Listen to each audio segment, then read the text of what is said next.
की शुरुआत हमारी फिल्म में लीड मंजू से होती है। कहानी दिखाती है कि वो अपने सपने में एक इंसिडेंट देखती है जहाँ पर कोई उसकी गोली मार देता है और साथ ही सबसे बोलती है कि वो सपने में एक आदमी थी। वेल तो उसी समय उसका हस्बैंड जूनिक स्पीच दे रहा होता है, लेकिन जूनिक की भी यहाँ पर आँख खुलती है और ये पता लगता है कि ये सिर्फ एक सपना ही था। वेल तो वहीं दूसरी और मेन लीड शान को दिखाया जाता है और वो क्रॉस बनाते हुए रेडियो पर सुनता है कि अमेरिका के प्रेसिडेंट नॉर्थ कोरिया पर न्यूक्लियर वॉर कर रहे हैं। वहीं दूसरी तरफ मंजू रनिंग करते हुए एक कार को नोटिस कर लेती है और घर आकर उसे जूनिक से ये पता लगता है कि चुनाव काफी ज्यादा नजदीक आ गए हैं और वो प्रेसिडेंट मेंबर है। वेल तो इसीलिए इसकी सुरक्षा काफी ज्यादा जरूरी भी थी। नेक्स्ट डे मंजू फिर से रनिंग के लिए जाती है और इस बार जंगल की ओर जाकर बॉडीगार्ड को चकमा भी दे देती है। यहाँ वो याद करती है कि वो पहले कोरिया की एम्बेसडर थी, लेकिन अचानक से इस्तीफा देकर हस्बैंड के साथ उसने रहना शुरू कर दिया था। किसी को भी पता नहीं था कि उसने ऐसा क्यों किया है। और नेक्स्ट सीन में कोरिया के प्रेसिडेंट मंजू के पास में आती है, जहाँ पर कुछ लोग मंजू से उसकी जॉब छोड़ने का रीजन पूछ रहे होते हैं। प्रेसिडेंट मंजू से अकेले में बात करते हैं, जहाँ पर ये पता लगता है कि वो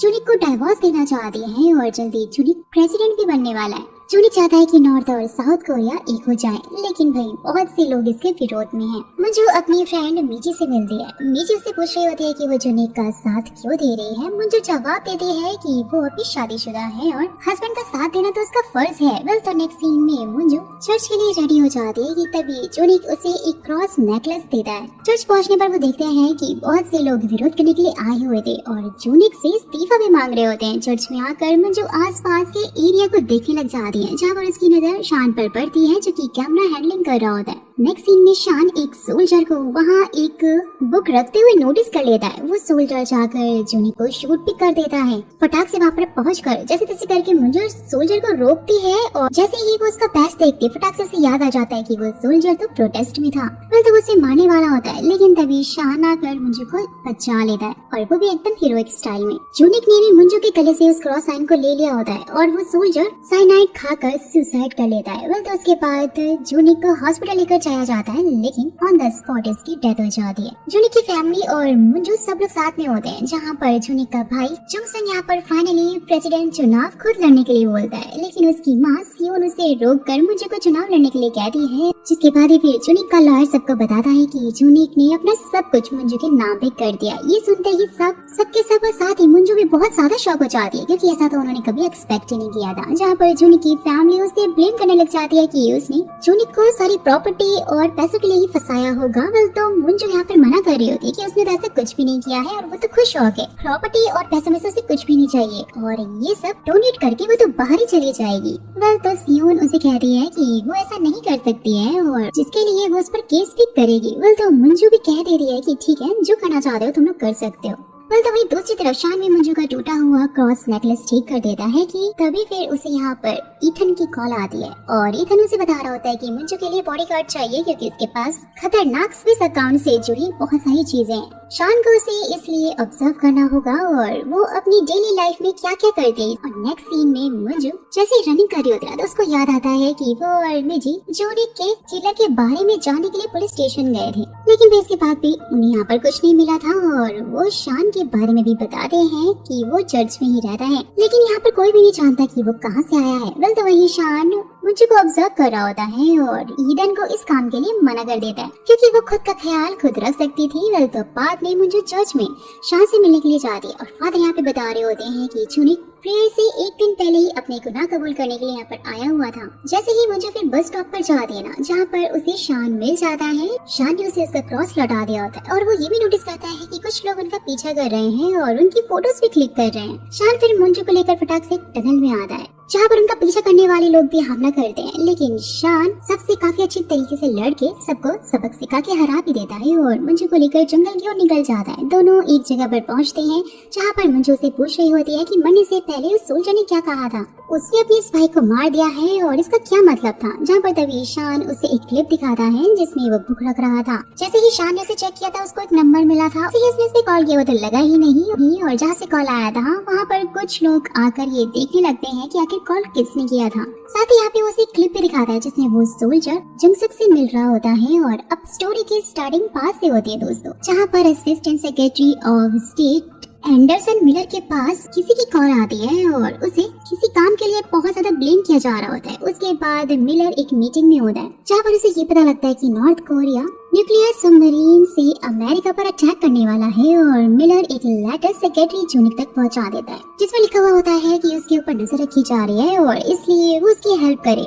वहीं दूसरी तरफ शान भी अपने पास्ट को याद कर रहा होता है जब उसने पहली बार मुंजो को टीवी पर न्यूज पढ़ते हुए सुना था और वहीं मुंजो को जूनिक के बॉडीगार्ड चंग से ये पता लगता है कि अक्सर जूनिक सीक्रेटली काम किया करता था और एक दिन उनका पीछा करने वाली गाड़ी को उसने गिलहरी भी कहा था। और ये सुनते ही मुंजो को भी याद आता है कि जूनिक ने उसे बताया था कि बचपन में उसका निकनेम गिलहरी था। मीची फिर मुंजो को कॉल करके बता देती है कि कुछ लोग उस सोल्जर की फैमिली को अब्रॉड लेकर जा रहे हैं और वो उनका पीछा करते हुए सीधा एयरपोर्ट पे पहुंचती है। लेकिन भाई वहाँ पर तो उसे किडनैप कर लिया जाता है और बाद में मुंजो को कॉल से पता लगता है कि इसके पीछे किसी और का नहीं बल्कि जंगसंग का ही हाथ है। जैसे ही वो उसे मिलने के लिए जाती है तो ये पता लगता है कि जूनिक एक स्पाई था, लेकिन मुंजो ये बात मानने से साफ साफ इनकार कर देती है। जंगसंग उसे शान से दूर रहने के लिए कहता है कि वो एक वॉल के लिए है और इसलिए तुम और मीची यहाँ से चले जाओ। तो वहीं दूसरी तरफ फादर भी शान को उसकी दादी के बारे में बताते हुए उसे वापस लाने के लिए कहते हैं जिसके लिए शान मान जाता है। लेने के लिए उन्हें निकलता है और अपने साथ में एक बाइबल भी लेकर आता है। जैसे ही वो उसे खोलता ना तो उसे उसमें से वही नंबर मिलता है दोस्तों।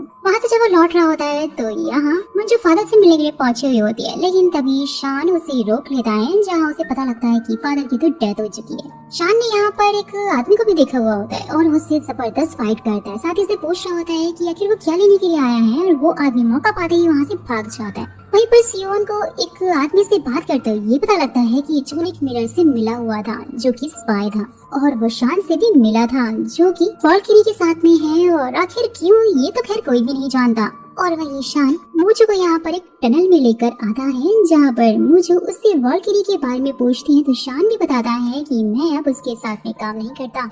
मैंने तो भाई 1 साल पहले ही अपना कॉन्ट्रैक्ट खत्म कर लिया था और फादर जूनिक के बारे में कुछ बताने वाले थे, लेकिन उन्हें आज मार दिया जाता है। जैसे ही फिर वो अल्कोहल बोतल को निकालता है जो कि उसे फादर ने ही दी थी, उसमें उसे वही लेटर मिलता है दोस्तों जो कि मिलर ने जूनिक को भेजा था। जहाँ से गाइस हमें ये भी पता लग जाता है कि जब अमेरिका को सबमरीन के बारे में मालूम चला था तो मिलर ने उन्हें रोकने की काफी ज्यादा कोशिश की थी जिससे कि मासूम लोगों की जान ना जाए, लेकिन अमेरिकी लोगों ने उसे उस जगह से निकाल दिया था। वेल तो फिर प्रेजेंट में शान बता रहा होता है कि फादर ने इसीलिए उसकी दादी को वहाँ से वापस लेकर आने के लिए कहा था और मुंजो उसे उसकी दादी के पास जाने के लिए कहती है। जिसके बाद ही फिर दोनों यहाँ से जंगल में निकल आते हैं और शान उसे एक नेकलेस देकर ऐसे भेज देता है जो कि उसे फादर ने ही दिया था। वेल तो उसके बाद मुंजो प्रेसिडेंट से मिलकर उन्हें लेटर दिखाती है जिसे वो चढ़ा देती है। साथ ही बोलती है कि वो इन सब के बारे में जानती है और वो उसे वहाँ से कहीं चले जाने के लिए भी बोलते हैं कि वो खुद सब कुछ संभाल लेगी। और वहीं शान चीन से नॉर्थ कोरिया के लिए निकलने का प्लान कर रहा होता है। जब उसे पता लगता है कि वहाँ से निकलना तो बहुत मुश्किल है तो वो ईथन से कह देता है कि वो मुंजो का बॉडीगार्ड बनने के लिए रेडी है। और वहीं मुंजो अपने घर पर सियोन से बात करती है। साथ ही उसने ये भी मन बना लिया होता है कि फाइनली वो प्रेसिडेंट की इलेक्शन लड़ेगी और अगर वो उसकी हेल्प करेगी तो जीतने के बाद जूनी की सारी प्रॉपर्टी उसके नाम पे कर देगी, जिसके लिए सियोन भी मान जाती है। नेक्स्ट डे फिर मुंजो एक आदमी दूजिन से मिलकर पूछ रही होती है कि जूनी आखिरकार उससे मिलने के लिए क्यों आया था। जैसे कि वो बता देता है कि उसने उसे लेटर के बारे में बताया था और अपने साथ शामिल होने के लिए भी बोला था, लेकिन मैंने तो उसे मना कर दिया। साथ ही फिर उसे फादर से मिलवाया, लेकिन अब उन दोनों की डेथ हो चुकी थी और अब मेरी भी हो सकती है, यानी कि उसकी जान भी खतरे में थी और इसलिए मैं सब कुछ छोड़कर अपने रिलेटिव के पास में अर्जेंटीना जा रहा हूँ। कि तभी यहाँ पर मुझे उन्हें अपने कैंपेन के पेपर देते हुए कह रही होती है कि वो प्रेसिडेंट के इलेक्शन के लिए खड़ी हो रही है और उसे उसकी हेल्प चाहिए। नेक्स्ट सीन में हम देखते हैं कि मुंजो की न्यूज सभी टीवी चैनल पे वायरल हो जाती है जिसमें कि वो जूनी को प्रोटेक्ट कर रही होती है और वही सियोन प्रेसिडेंट सीट मेंबर मंकी से मिलकर उन्हें ब्लैकमेल करने लग जाते हैं कि अगर उसने अपनी सीट नहीं छोड़ी तो वो सबको उसकी बेटी के बारे में बता देगी कि वो नाजायज है। जिससे कि फिर मंकी भी न्यूज में सभी को कह देता है कि वो कैंडिडेट का पद छोड़कर अब मुंजो को सपोर्ट करेगा। जहाँ पर तभी मुंजो पे जंगसुंग को कुछ फोटोज और वीडियोस दिखाकर ब्लैकमेल करने लग जाती है कि कैसे वो अपनी वाइफ को मारा किया करता था और वो उसे बच्चों के पास जर्मनी जाने के लिए बोल देती है, जिसके लिए फिर जुनसक को ना चाहते हुए भी मानना ही पड़ जाता है। और वही मंगी सियोन को बताता है कि अमेरिका के कुछ लोग यहाँ पर आ रहे हैं जिससे कि मंजू को खतरा हो सकता है और वहीं शान भी यहाँ पर वापस आकर ईथन से मिलता है और अपना कॉन्ट्रैक्ट रिन्यू करवा लेता है, जहाँ पर ईथन उसे एक आदमी की फोटो दिखाते हुए कहता है कि शायद ये आदमी मंजू पर हमला करने वाला है। नेक्स्ट सीन में मंजू अपना कैंपेन शुरू कर देती है और एक जगह पर जाती है जहाँ पर शानो उस पर स्नाइपर से नजर रखे हुए होता है। तभी फिर ईथन उसे कॉल करके उस लड़के के बारे में बताता है कि वो एक बॉम्ब टेक्नीशियन है। मंजू भी फिर जल्द ही एक ट्रेन में जाकर बैठने वाली होती है। शान उसे कॉल करके रोकने की कोशिश कर रहा होता है, लेकिन तब तक बहुत देर हो चुकी होती है। शान मंजू से बोल देता है कि वो अपनी सीट से बिल्कुल भी ना उठे। शान फिर चंग को आकर सारी की सारी सिचुएशन समझा देता है और मंजू के पास पहुंचता है। वो देखता है कि उसकी सीट के नीचे तो बॉम्ब है। जैसे ही चंग यहाँ पर पुलिस को लेकर पहुंचता है, शान स्टेशन खाली करवाने के लिए कह देता है। उसके बाद शान बहुत ही आराम से मंजू से अपने साथ सीट एक्सचेंज कर लेता है। मंजू को वो बाहर भेज देता है। मंजू के बाहर आते ही बॉम्ब ब्लास्ट हो जाता है और शान सीट के ऊपर जंप करता है। जहाँ पर दोस्तों सभी को लग रहा होता है कि शायद अब शान नहीं बचेगा, वो मर गया होगा, लेकिन उसे कुछ चोटें लगती है, लेकिन स्टिल वो जिंदा होता है। नेक्स्ट सीन में शान अपना ट्रीटमेंट करवाता है और मंजू अपने कैंपेन में स्पीच देने के लिए पहुंच जाती है। मंजू की स्पीच सुनकर सब बहुत ज्यादा खुश हो रहे होते हैं और सभी उसे सपोर्ट भी करते हैं। फिर तो उसके बाद मंजू यहाँ पे चर्च में आती है, जहाँ पर वो शान से मिलकर उससे पूछ रही होती है कि उसे बम के बारे में आखिर कैसे पता लगा था। शान की ये बोलती है कि उसने वालकरी का कॉन्ट्रैक्ट रिन्यू करवा लिया है और पहले फादर और जूनी की डेथ हो चुकी है और अब नेक्स्ट टारगेट तुम हो, इसलिए अब से मैं तुम्हारा ध्यान रखूंगा और मैं तुम्हारा बॉडीगार्ड हूँ। मुझे तो काफी शौक हो जाती है। शान के ये बोलती है कि मुझ पर ट्रस्ट करने के लिए तुम मेरा बैकग्राउंड भी चेक कर सकती हो। मैंने बहुत सारी फाइट्स लड़ी हैं और अब तुम्हारे साथ मिलकर वॉर रुकवाना चाहता हूँ। तो मंजू भी फाइनली इसके लिए मान ही जाती है। तो फिर नेक्स्ट डे मंजू को एक मेल आता है जिसमें बताया जा रहा होता है कि शान ने पेरिस इंसिडेंट में अपने क्लाइंट की जान बचाई थी और इसलिए वो उसके लिए सबसे अच्छा बॉडीगार्ड है। तो उसके बाद मंजू एक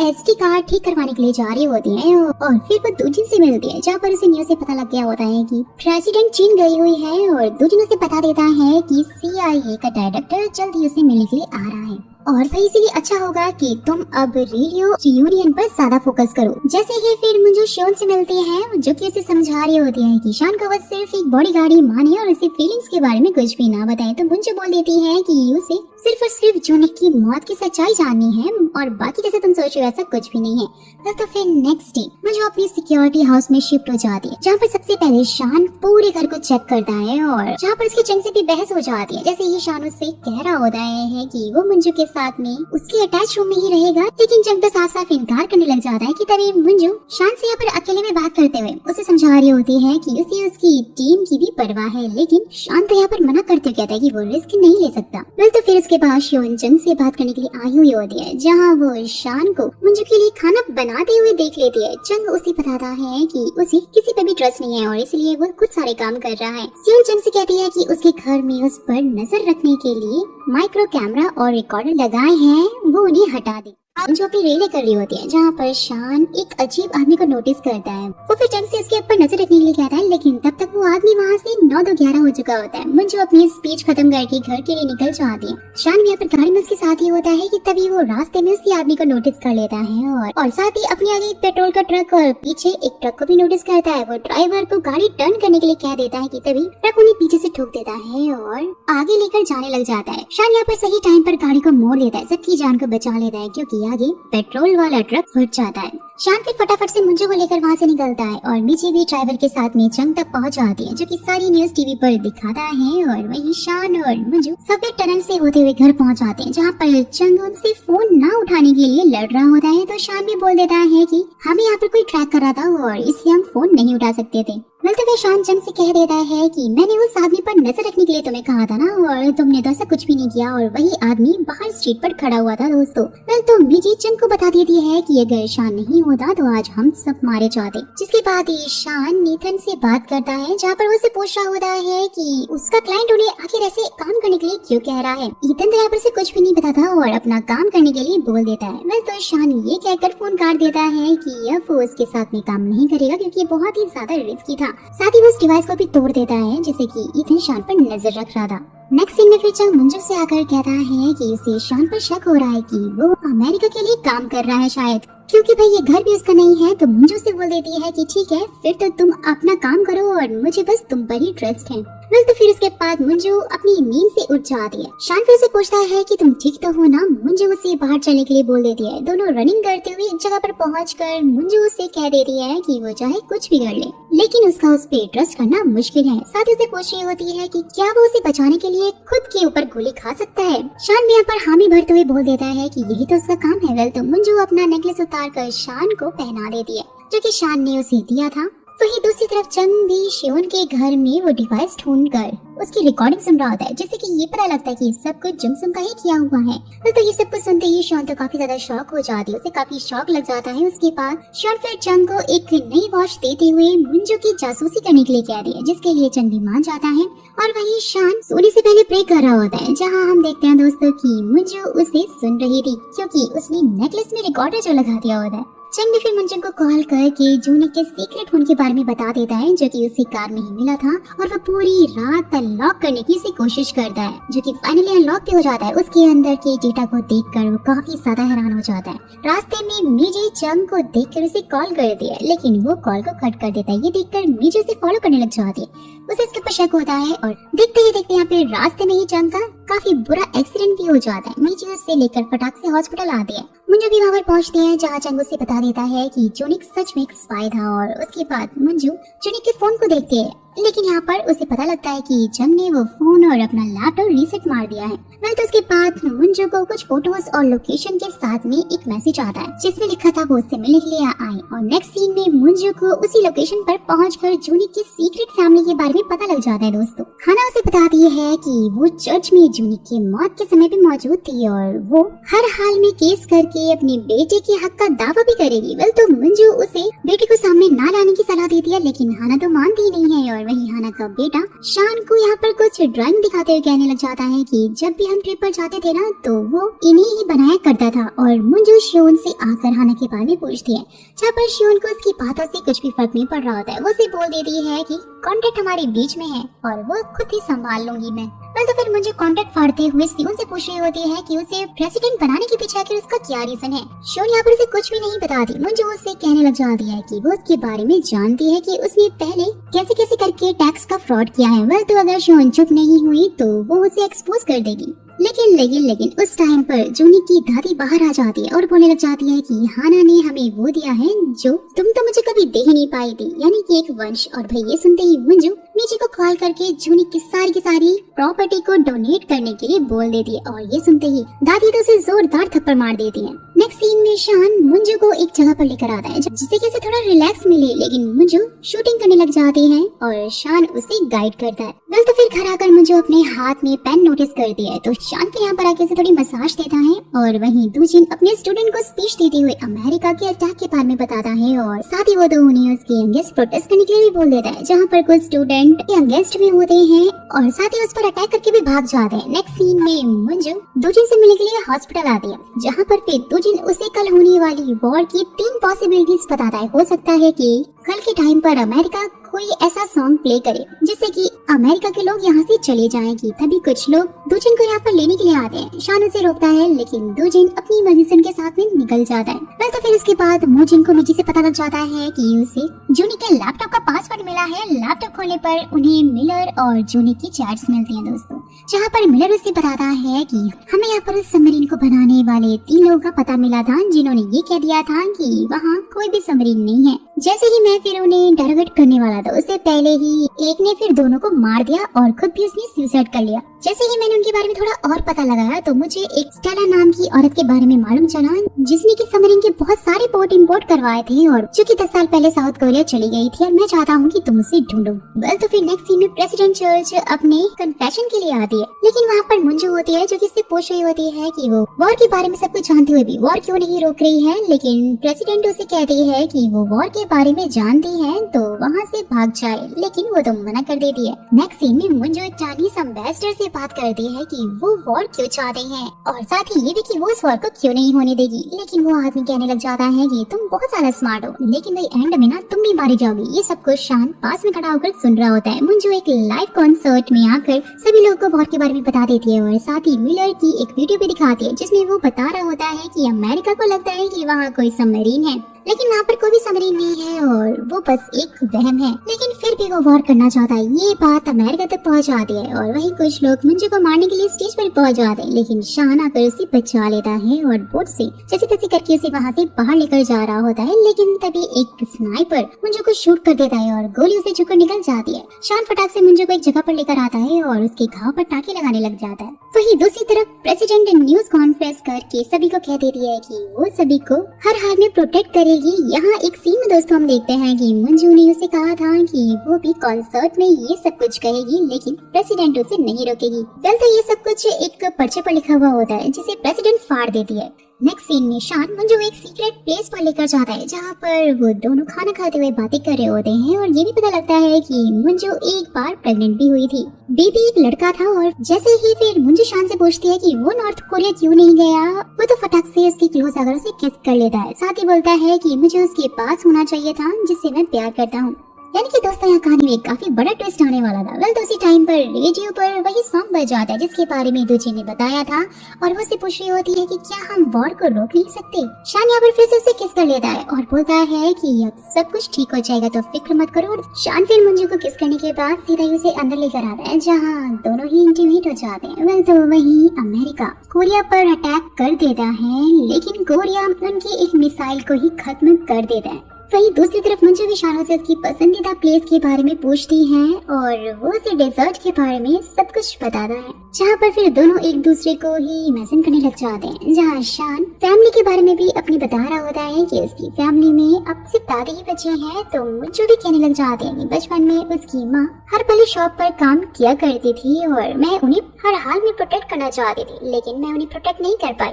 वहीं दूसरी तरफ अमेरिका के लोग भी एंडरसन के वीडियो को रोकना चाहते थे और यहाँ एंडरसन प्रेसिडेंट को कॉल करके मंजू को ध्यान रखने के लिए कह देता है कि वो मुसीबत में है। मैं यहाँ पे सब कुछ संभालने की कोशिश कर रहा हूँ और प्रेसिडेंट न्यूज में भी सभी को अटैक के बारे में सब कुछ बताते हुए कहते हैं कि हमने उसे रोक लिया है और आगे भी हम उन्हें हर हाल में प्रोटेक्ट करते रहेंगे।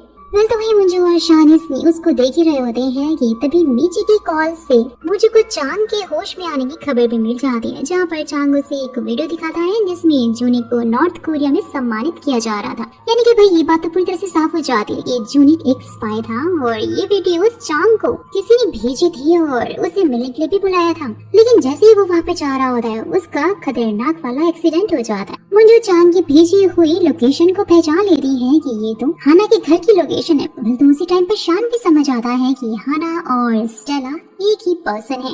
साथ ही वो याद भी कर रहा होता है कि जूनिक के बेटे ने जो उसे पेंटिंग दिखाई थी ना, वो उन्हीं कंट्रीज की थी जिससे कि सबमरीन के पार्ट्स इंपोर्ट हुए थे।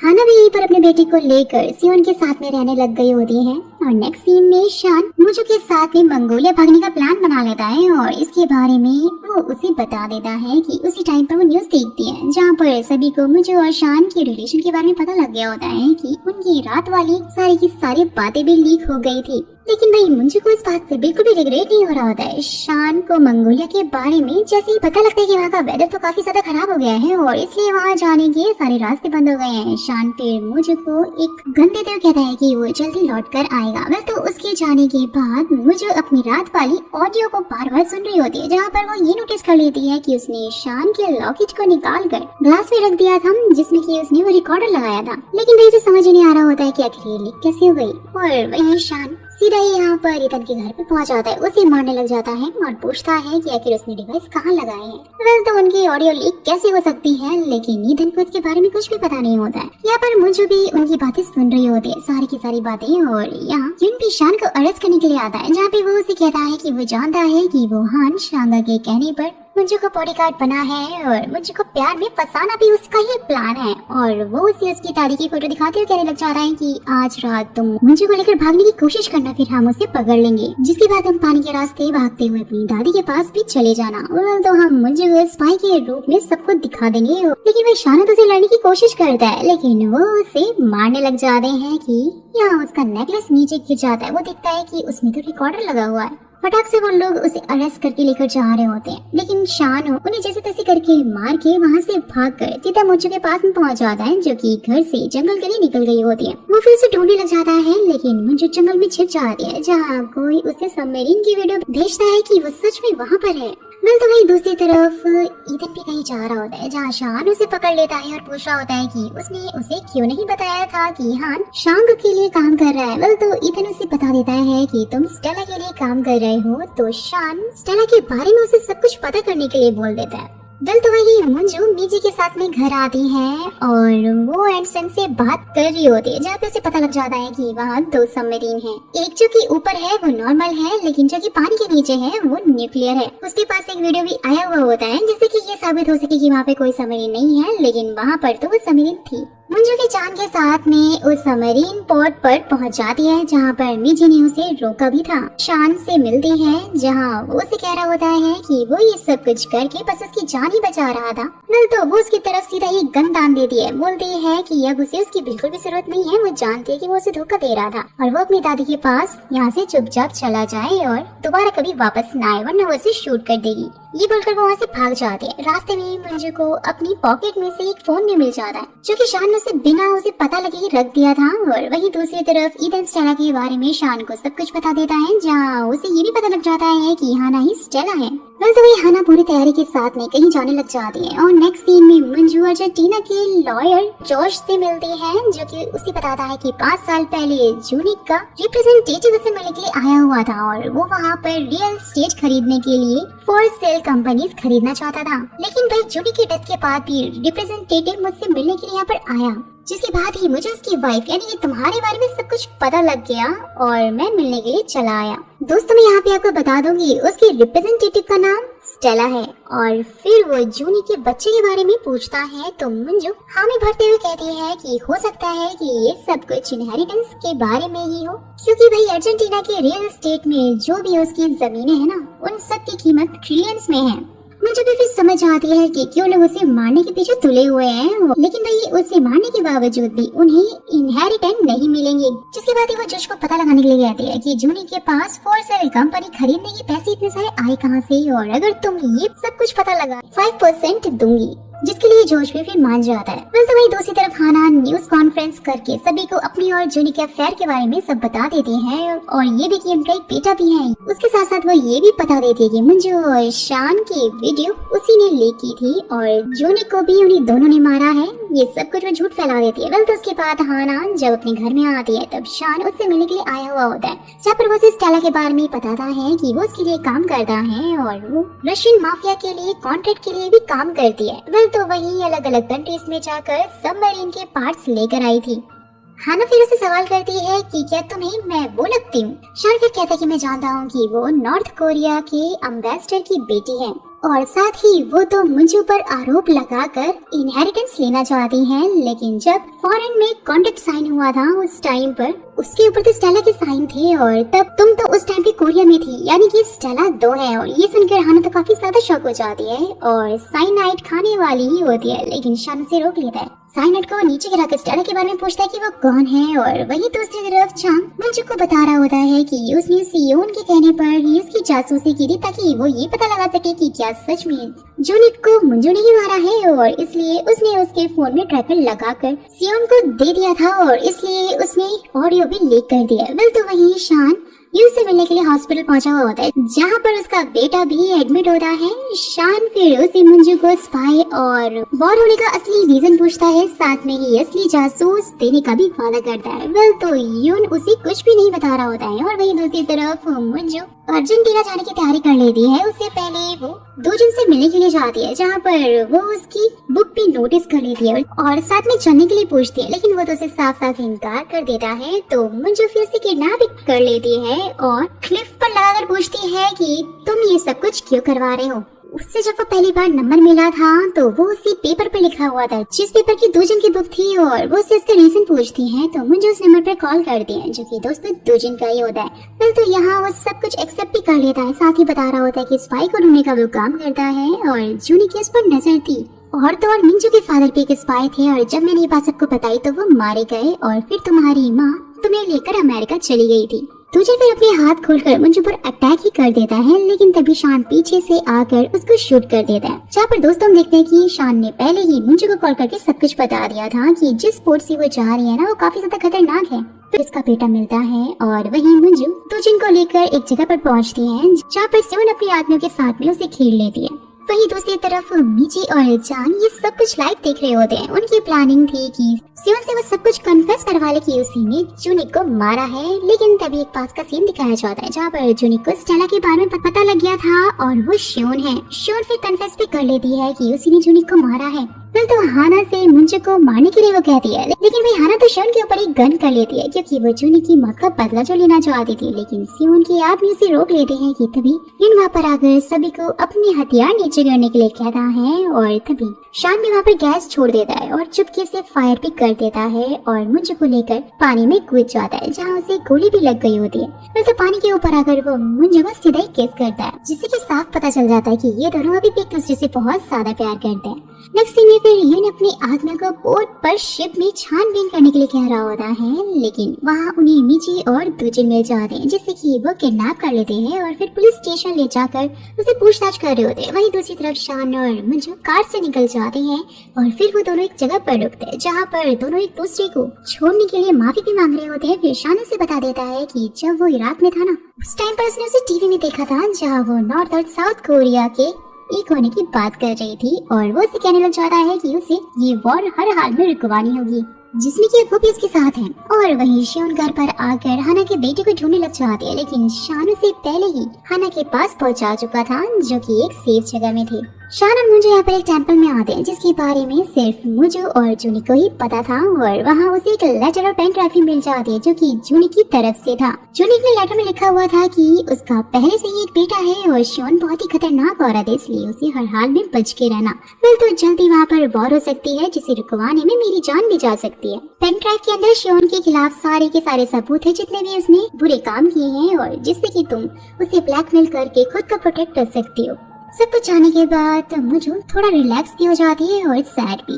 तो नेक्स्ट डे फिर दूजिन को खाने में जहर देकर मार दिया जाता है और यहाँ पर यून अब सियोन के साथ में काम करने के लिए कहता है। साथ ही उसे बता देता है कि जुन ने उसे बताया था कि जूनिक एक स्पाई है। फिर तो वही दूसरी तरफ मुझे को भी एडरसन से बात करके पता लग जाता है कि नॉर्थ कोरिया में सबमरीन एदिशा को बेचती है जिसके प्रेसिडेंट से सियोन पहले भी मिल चुकी है।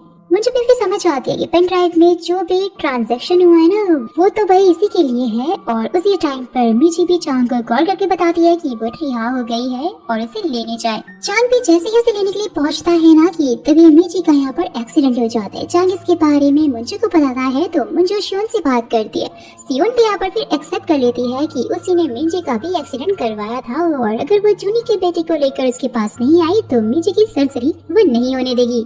मुझे फिर हाना को उसके बेटे के साथ में वहाँ से भागने के लिए कहती है कि तभी हाना उसे न्यूज दिखाती है जहाँ पर एदिशा का प्रेसिडेंट वॉर के लिए अमेरिका को धमकी दे रहा होता है। वो बताती है कि सबमरीन जल्द ही वहाँ पर भेजी जाएगी। शान भी हाना को लेकर निकलने वाला होता है। वो मुंजू को उसका ध्यान रखने के लिए भी कह देता है। मुंजू फिर बाद में एडरसन को कॉल करके एदिशा को होने वाले ट्रांजैक्शन को रोकने के लिए कहती है जिसके लिए वो मान जाता है। मुंजू फिर मिची को बचाने के लिए निकल जाती है जहाँ पर वो शान को कॉल करके बता देती है और वहाँ आने से उसे मना कर देती है। मुझे फिर शॉन के पास जाकर उसे इनहेरिटेंस के पेपर देकर कहने लग जाती है कि वो सब उसके नाम पे कर देगी। साथ में वो ये भी एक्सेप्ट कर लेगी कि उसी ने जूनिक को मारा है। ये सब कुछ सुनकर तो सियोन डॉक्टर को कॉल करके मीजी की सर्जरी शुरू करने के लिए कहकर चली जाती है। जिसके बाद ही जुन फिर मुंजू को यहाँ सीधा अंदर लेकर आ जाता है जहाँ पर मुंजू से समझाने की कोशिश करती है कि सियोन गलत कर रही है और इसलिए उसे रोक लो, लेकिन भाई जुन तो उसे थप्पड़ मारकर से चुप रहने के लिए कह देता है। उसके बाद मुंजू सियोन से पूछने लग जाती कि वो स्टेला आखिर कैसे बनी,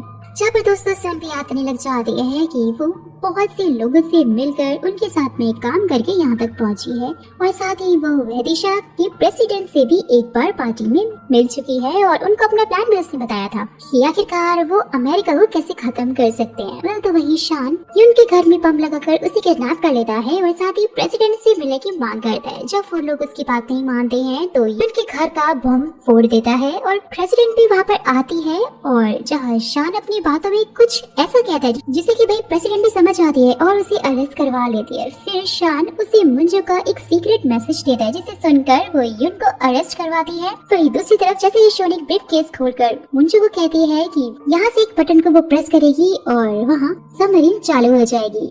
वही दूसरी तरफ एडर्सन अपने काम में लगा हुआ होता है कि तभी अमेरिका की पुलिस उसे अरेस्ट कर लेती है और प्रेसिडेंट के पास लेकर आती है, जहाँ पर वो अमेरिका के प्रेसिडेंट को सब कुछ बताता है कि वह सबमरीन जल्द ही रदिशा के प्रेसिडेंट लेने वाला है जिसे कि वो हम पर अटैक करेगा, जिसे कि बस अब सिर्फ और सिर्फ आप ही रोक सकते हो उसका अकाउंट फ्रीज करके। और वही जिनको भी पता लग गया होता है कि सभी अकाउंट फ्रीज हो गए हैं और फटाक से वो ये बात जाकर शियन को बता देता है। साथ ही बोलता है कि उसके पास उसे मारने का वारंट आया है कि तभी मंजू भी यहाँ पर याद करने लग जाती है कि जुम ने उसे थप्पड़ मारते हुए कहा था कि वो बस 7 रात में जिंदा रहे, यानी कि इसका कुछ न कुछ प्लान तो जरूर था। और फिर जुम सियोन को अरेस्ट करने की बात करता है। साथ ही उसे ये भी पता लग गया होता है कि जून को उसी ने मरवाया है, जिस गन से उसे शूट किया गया था ना वो सियोन के नाम पर ही थी।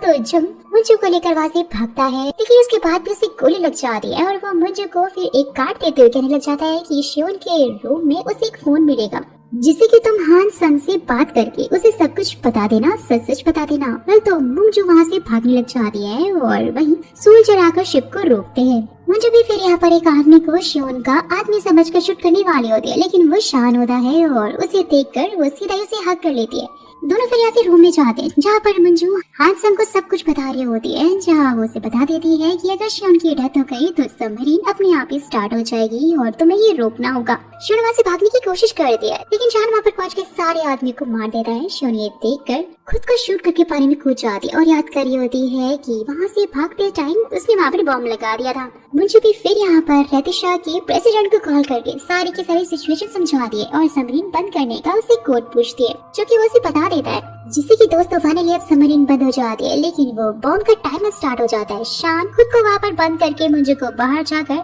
सभी को बॉम्ब के बारे में बताने के लिए कहता है ताकि सब लोग अपनी जान बचा सके। और पहले तो मंजू जाने के लिए मना कर रही होती, लेकिन शान उसे जैसे तैसे करके मना लेता है। लिटरली दोस्तों ये मोमेंट बहुत ही ज्यादा इमोशनल होता है। तो मंजू सभी को आकर बॉम्ब के बारे में बता दी है। सब लोग फिर उसे वहाँ से पकड़ कर ले जा रहे होते हैं। शान भी यहाँ पर मंजू को कॉल करके बोलने लग जाता है कि वो बचकर जरूर आएगा। तो उसके पास शिप में बहुत बड़ा बॉम्ब ब्लास्ट हो जाता है। सीन शिफ्ट होता है, कुछ टाइम बाद का सीन दिखाया जाता है, जहाँ पर प्रेसिडेंट उसे बताती है कि अमेरिका और रदिशा के प्रेसिडेंट मिलकर अब सबमरीन को नष्ट करना चाहते हैं। और उसके बाद मंजू अमेरिका के प्रेसिडेंट और साथ ही एंडरसन से मिलने के लिए जाती है। अब लास्ट सीन में हम मंजू को ये अनाउंसमेंट कर दे सकते हैं दोस्तों कि वो प्रेसिडेंट पद के लिए कैंडिडेट बन रही है। और फिर इसी के साथ में यहीं पर इस ड्रामा का भी हैप्पी एंड हो जाता है। वैसे हैप्पी तो नहीं होता है, क्योंकि शान का आखिर में क्या हुआ ये तो हमें नहीं पता, वो बचकर वापस आया या नहीं आया। नहीं हो मेरा एक्सप्लेनेशन भी अच्छा लगा तो प्लीज वीडियो को लाइक, चैनल को सब्सक्राइब जरूर कर दीजिएगा।